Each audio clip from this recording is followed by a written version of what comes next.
A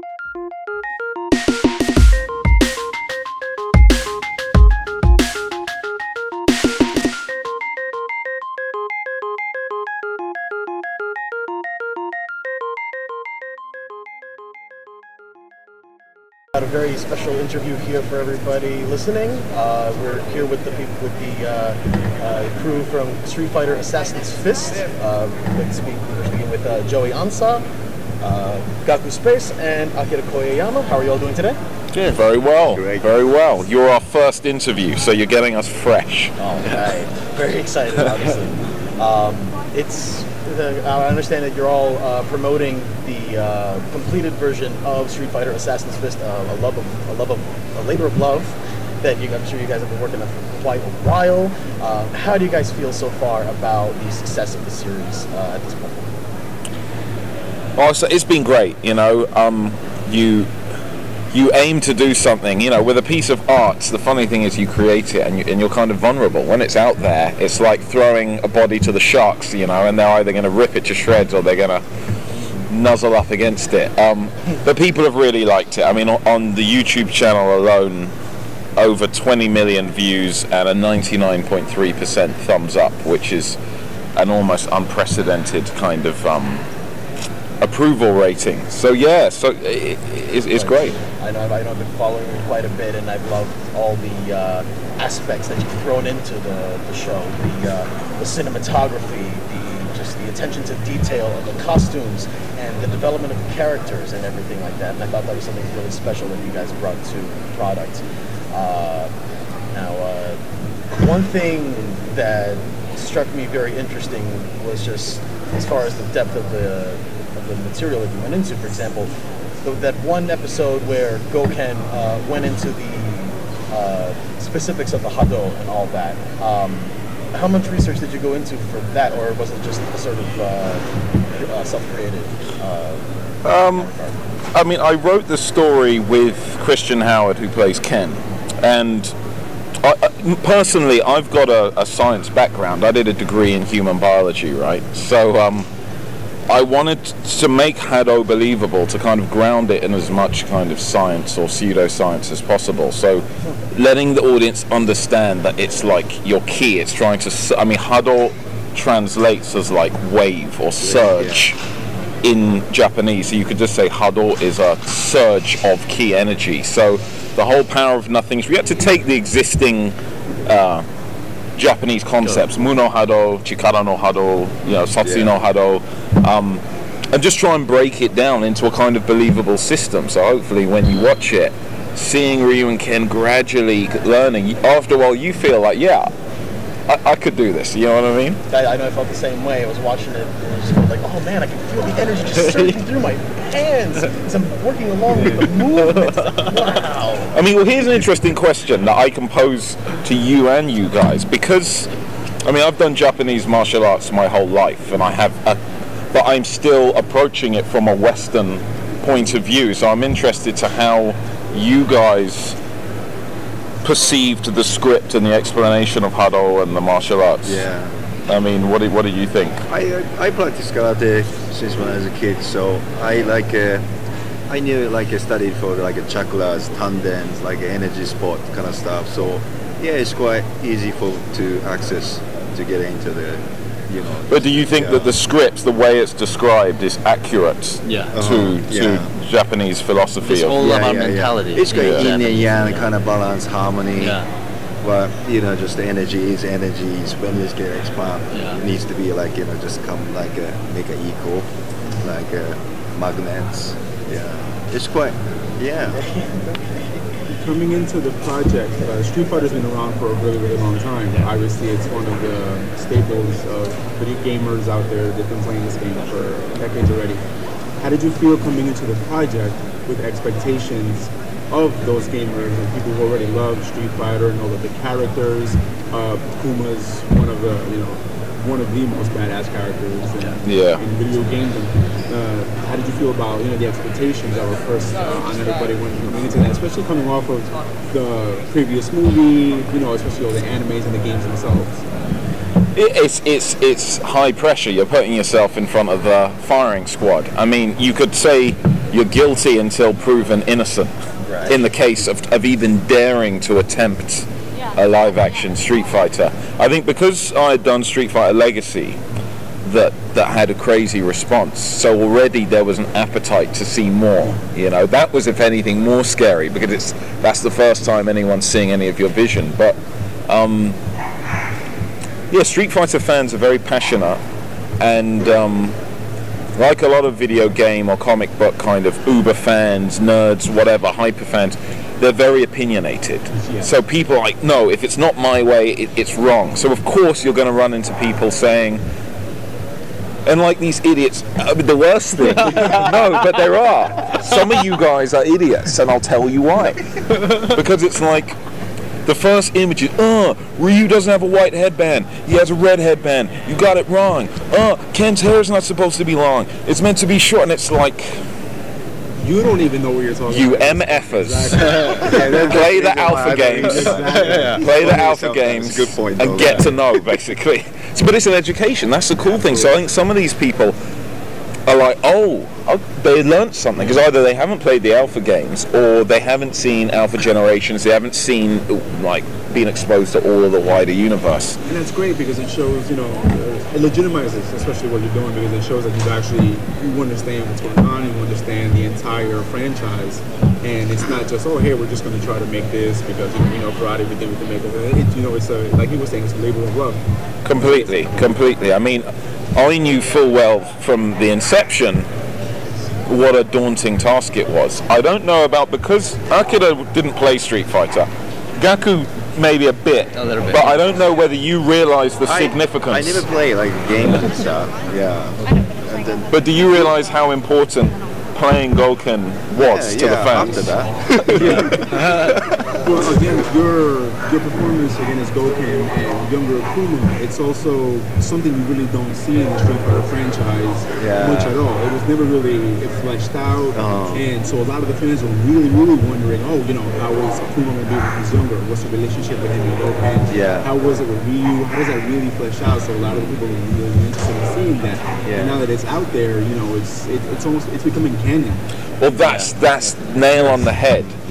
We wanted to create the definitive backstory of the Ansah characters, Ryuken, Gouken, Gouki, Gotetsu, that whole lineage of that style. Because the Street Fighter, as you know, the Street Fighter story has been sort of retconned as they've gone forward. And some of it is quite contradictory, and then you've got the animes that Capcom don't say is strict canon. Yeah. But for lack of any other explanation of what happened in the past, a lot of fans are like, well, I like what happened in Alpha Generations. So so it's kind of like we've taken the strict backbone of what is established Capcom canon and referenced all the best bits from the various animes and the Udon comic book series to take everything fans love and kind of embraced and create one coherent kind of backstory. So that was a real, arguably almost tougher than doing World Warrior that's to come, is because it's taking something that's very scattered. It's like a jigsaw with bits missing and trying to fill in the gaps and then ground it like World War II, having Gotetsu return from World War II and him talking about Yokohama and the bombings, try and give it a historical significance. Do you know what I mean? I mean, from an actor standpoint, you guys did a fantastic job. Thank you very much. With, you know, bringing these characters to life, because again, it was never really done before. So now you are Akuma at this point. You are Gouken, and everybody will see that and say, you know what? We'll talk about Street Fighter, and they will always refer back to Assassin's Fist when they want to know about that backstory. So you guys absolutely did a fantastic job. Thank you. Also, when you were speaking about grounding the story, it's really interesting because a lot of people were also saying, what are the rest of the characters? Where is Long, where's Blanca, Zangief? Then the first thing I thought was, no, this is this story in itself, and it's really great because you were able to focus on just this story, flesh it out in a way that was, very, very, I guess, just accurate, at least to what was already known from the franchise. And it wasn't all over the place. Like you said, it was taking all those puzzle pieces and putting it together into just one. Yeah, because look, you and Ken have been completely marginalized in live action. I mean, in the first Street Fighter movie, they were con men. Right. And then in Legend of Chun-Li, they're not present, and it's like those are the two flagship sort of characters of the series, you know. So they need that 2.5 hours to tell that arc, and I think you can't tell Ryu and Ken's story without understanding Goki and Goken's, because they're the forefathers. Yes. Yeah. You know. That's right. And even Ryu alone is he's poster boy for video games, all of this kind of thing. So of course for him comes the entire Street Fighter franchise. So everybody knows Street Fighter. So I understand how you feel about having all of these people just being almost excited to nitpick at it. Yeah, but everyone's a critic, right? Especially on YouTube, we all do it. But this is the funny thing. I watch, I've been an actor for 10 years, and after doing a number of films, you're like, I could write this scene better than this. I could direct this scene better than that director. There's so much potential in the scene, but it's being wasted. If you feel that way and you vocalize it, then prove it. Get out and do it. And that's what happened with Street Fighter. It's like, I'm sick of all this BS that's being made. I know how to do it right. Rather than just talking about it and being a hater, I'm going to go out and show these guys. A lot of people have been waiting for someone to do something. Yeah. So this is, but then of course you'll get people nitpicking. But that's art. It's subjective. Not everyone is going to love. People would have wanted to see Ryu and Ken all at like my size, like huge. Goken's meant to be, much bigger. Why hasn't he got white hair? It's like, he wasn't born with white hair, you moron. He's in Street Fighter 4, he's died and come back from the dead, and he's got white hair. So we need to see that evolution.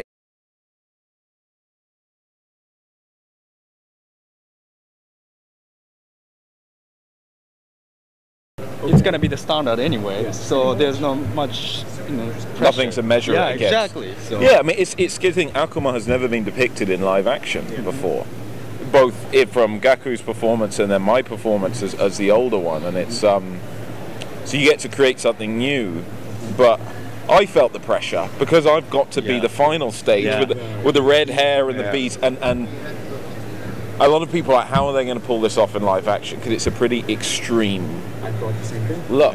And so, will you tell me what you thought? The same thing. I was watching his performance, and I'm like, it's absolutely believable. This is, the anger, the rage building up.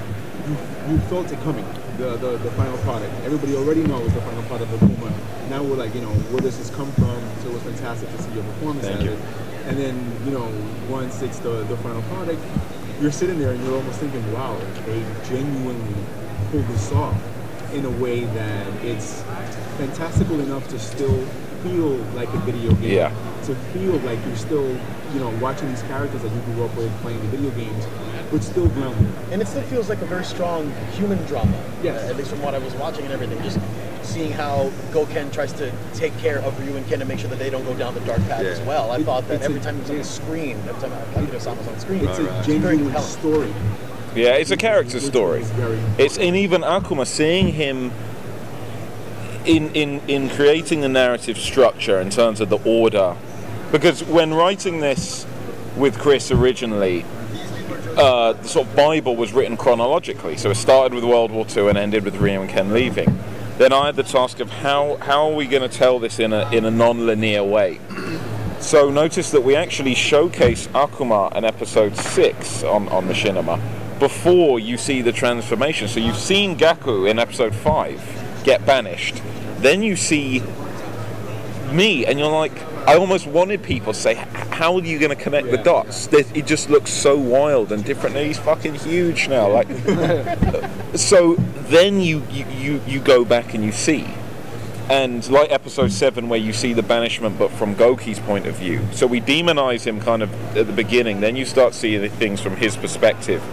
And you start to feel for him. You realize that this guy is not just evil. He's righteous. He's got a code and a mission and an objective, and the more it goes on, the more you start to root for Goku as an anti-hero, you know? And it's funny because you say demonize, because it's funny, you actually humanize Akuma as much as possible. Yeah. In order for everybody to, you know, I guess come to terms and really feel for him and understand him. The worst thing is people, if 20% of people understood that Goku is a warrior and he's had to transcend human weakness to be able to master Assasin no Hado, and if people just thought, oh, he's just a kind of a beast, they're missing the point. So it's very important to give. And the epilogue on the DVD and Blu-ray, guys, is Akuma Goken centric. It's what everyone's been wanting to see. Akuma comes for Goken, and you're going to see a hell of a lot more. You're going to see the process.